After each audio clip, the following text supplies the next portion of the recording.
अस्सलाम वालेकुम नाज़रीन, आपका होस्ट आपका दोस्त एहसान आरजू लेट्स सी पाकिस्तान में आपको खुश आमदीद कहता हूँ। उम्मीद करता हूँ कि आप खैर खैरियत से होंगे। आज मैं आपकी खिदमत में एक सच्ची और सबक आमोज़ कहानी लेकर हाजिर हुआ हूँ। उम्मीद हूँ करता हूँ कि आप ये आखिर तक सुनेंगे और इससे न सिर्फ आप लुत्फ़ हासिल करेंगे बल्कि सबक भी हासिल करेंगे। जी हाँ जनाब, जब मैंने सहाफ़त ज्वाइन की थी तो इस्लामाबाद में मरकज़ अखबार में नौकरी शुरू की थी, तो हमें जो हमारे एडिटर साहब थे अल्ताफ़ हसन कुरैशी, वो जब ट्रेनिंग करा रहे थे तो उसने हमें कहा था कि भाई आपने जब भी कहीं जाना हो, अगर आपके पास अपना कन्वेंस नहीं है तो कभी भी लिफ्ट मत लीजिएगा। उसका ये फ़ायदा है कि क्योंकि आप अखबार में खबरें दे रहे होते हैं, रिपोर्ट कर रहे होते हैं और बहुत सारे आपके दुश्मन होते हैं। अगर आपने किसी ऐसे बंदे से लिफ्ट ली जो आपका दुश्मन होगा तो फिर आप यरगमाल होंगे। और अगर आपके पास अपना कन्वेंस है, गाड़ी है, मोटर बाइक है, तो आपने कभी किसी को लिफ्ट नहीं देनी। और उन्होंने साथ ये भी ताकीद की थी कि अगर आप जितने भी थके हुए हों, जितने भी टायर्ड हों और अगर आपने टैक्सी हायर की है, टैक्सी पे जा रहे हैं, तो कभी भी आप टैक्सी में नींद नहीं करिएगा। कोशिश करिएगा कि आपको जागना चाहिए, आपको होशियार रहना चाहिए, क्योंकि उस सूरत में भी आप यरगमाल हो सकते हैं, आपका दुश्मन आपको नुकसान पहुंचा सकता है। ये तो मेरी तबहीदी थी। अब कहानी पे आते हैं। मैं कराची किसी असाइनमेंट के सिलसिले में आना जाना रहता था। मैं वहाँ से फ़्लाइट में आया और रात को 9 बजे इस्लामाबाद एयरपोर्ट पे लैंड किया। वहाँ कराची में दिन भर की मसरूफियात की वजह से, असाइनमेंट की वजह से, मुलाकातों की वजह से और जहाज़ की उड़ान की वजह से मुझे बहुत थकावट हो रही थी, शदीद थकावट, और ऐसे जैसे नींद आ रही हो। तो मैं एयरपोर्ट पे उतरा, बाहर निकला, टैक्सी ली, टैक्सी वाले के साथ बैठा तो मुझे ऐसे आ रहा था, नींद आ रही थी, तो मैंने कहा कि अब टैक्सी वाले के साथ बातों का सिलसिला शुरू करता हूँ और सफ़र भी ख़त्म हो जाएगा, क्योंकि मेरा घर जो है ना एयरपोर्ट से, कोई पुराने एयरपोर्ट से 20-25 किलोमीटर दूर था। तो मैंने उससे बातों का सिलसिला शुरू कर दिया और मैंने टैक्सी वाले को कहा कि भाई आप कोई अपनी ज़िंदगी का कोई ऐसा यादगार वाक़या मुझे बताएं जो आप कभी भूल ना सके हो, या ऐसा भयानक वाक़या हो जिसकी वजह से आज भी आप जो है ना उसको याद करके परेशान होते हो। तो उसने कहा कि साईं बात ये है कि मैं नया नया टैक्सी शुरू की थी और मेरा काम ये होता था कि मैं रात को टैक्सी चलाता हूँ एयरपोर्ट पे। शाम को 6 बजे टैक्सी ले आता हूँ, 12-1 बजे तक मेरी माकूल आमदनी हो जाती है। रात के वक्त एक तो रोडों पे रश भी नहीं होता है और दूसरा जो है ना जो पैसेंजर होता है वो अच्छा किराया देता है, जिसकी वजह से मेरी अच्छी दिहाड़ी बन जाती है और मैं जाके फिर घर सो जाता हूँ। तो मैंने नई गाड़ी ली थी। शाम का वक्त था, मैं साफ करके गाड़ी की पॉलिश वगैरह करके आके मैंने एयरपोर्ट पे गाड़ी खड़ी की बाहर पार्किंग में। और कोई कम बेशे 6:30 बजे शाम का टाइम था। कोई एक खूबरू लड़की दोशीज़ा आई, जिसने हाफ बाजू टी शर्ट पहनी हुई थी और जीन्स की पैंट पहनी हुई थी। आई, उसने कहा कि भाई मैंने जो है ना रावल डैम जाना है और रमानाबाद से होकर, तो आप कितना किराया लेंगे? ये 20 साल पहले की बात है। तो उसने कहा कि मैं आपसे 500 रुपये किराया लूँगा। तो उस लड़की के ने कहा कि ठीक है। वो पिछली नशस्त पे बैठ गई। तो मैंने उसको कहा कि जिसको आपने रहमानाबाद से लेना है वो आते हुए देर तो नहीं करेगा? नहीं भाई, मेरी उनसे बात हो गई है, वो पहले आ जाएंगे और हम वहाँ से लेते हुए उसको चले जाएंगे। तो मैं एयरपोर्ट से सीधा रहमानाबाद की तरफ, बड़ी रोड की तरफ चला। और वहाँ जो है ना मैंने उस वो दरमियान में लड़की किसी से फ़ोन पे बातें कर रही थी, वो शायद उसी बंदे को जिसको उसने बुलाया था। तो बहरहाल जैसे ही मैं रहमानाबाद चौक पे पहुंचा तो वो बंदा खड़ा था, उसके हाथ में छापर था, कोई खाने पीने की चीज़ें थी, यानी जैसे आप समझे कि जूस वगैरह, पानी की छोटी बोतल। तो वो गाड़ी में पिछली नश्त पे बैठ गया, आपस में बातें करने लगे और मैं जो है ना फैज़ाबाद पुल की तरफ रवाना हो गया। क्योंकि मैंने रावल डैम जाना था और आपको पता है कि बरी रोड पे उस वक्त बड़ी शदीद रश होती थी, ख़ास तौर पे शाम के वक्त। तो मैं करता कराता मुझे जो है ना आज़ाने शमशाबाद स्टॉप के पास आ गई और वहाँ से फिर आहिस्ता आहिस्ता करता हुआ मैं जो है ना फैज़ाबाद पुल क्रॉस किया। जैसे ही मैंने फैज़ाबाद पुल क्रॉस किया तो उस वक्त अंधेरा छा चुका था। आपको पता है कि इस्लामाबाद में अंधेरा जल्दी हो जाता है और सूरज की रोशनी जल्दी गायब हो जाती है। तो वो जो पिछली नशस्त लड़की और लड़का बैठे हुए थे, तो उन्होंने आपस में अजीब हरकतें शुरू कर दी। एक दूसरे को गुदगुदियाँ करना, एक दूसरे को किसे करना, एक दूसरे के बॉडी पे हाथ लगाना और जफियाँ डालना। तो मैं बैक मिरर से उनकी सारी हरकतें देख रहा था। और यानी आप ऐसे समझे कि मैं भी नौजवान था और शीशे से मैं ऐसे समझे कि लाइव ब्लूप्रिंट देख रहा था।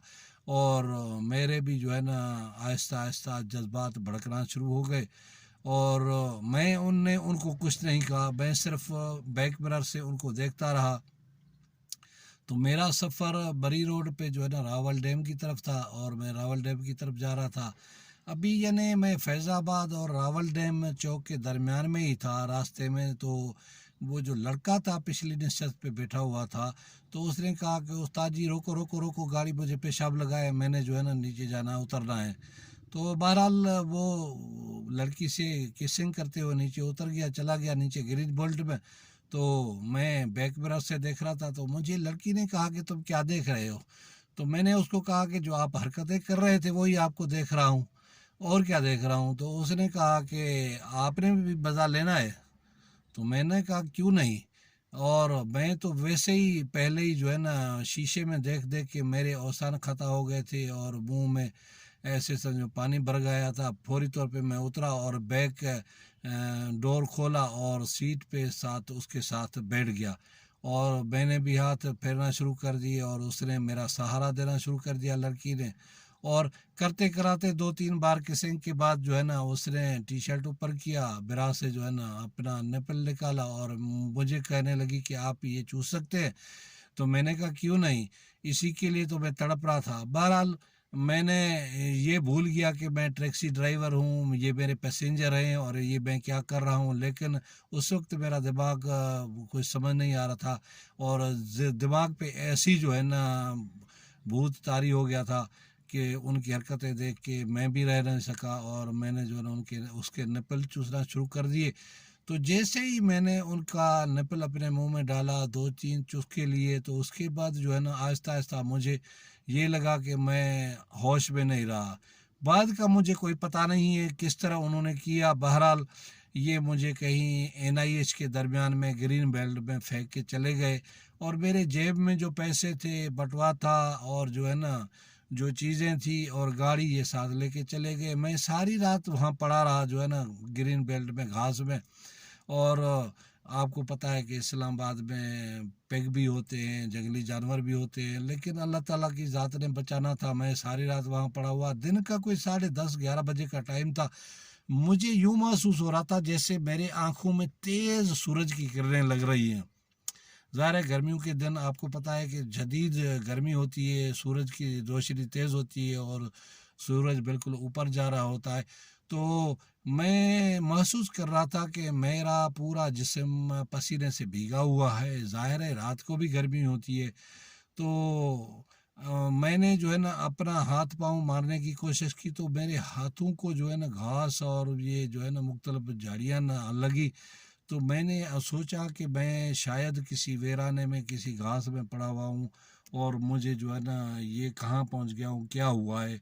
बहरहाल मैंने बड़ी कोशिश की कि मैं उठूं, लेकिन मैं उठ नहीं सका। मेरा सर भारी था, मेरी गर्दन जवाब दे रही थी उठने से और मुझे ऐसे लग रहा था जैसे मेरे सर के साथ किसी ने कोई 5-6 मन का वज़न बांधा हुआ है।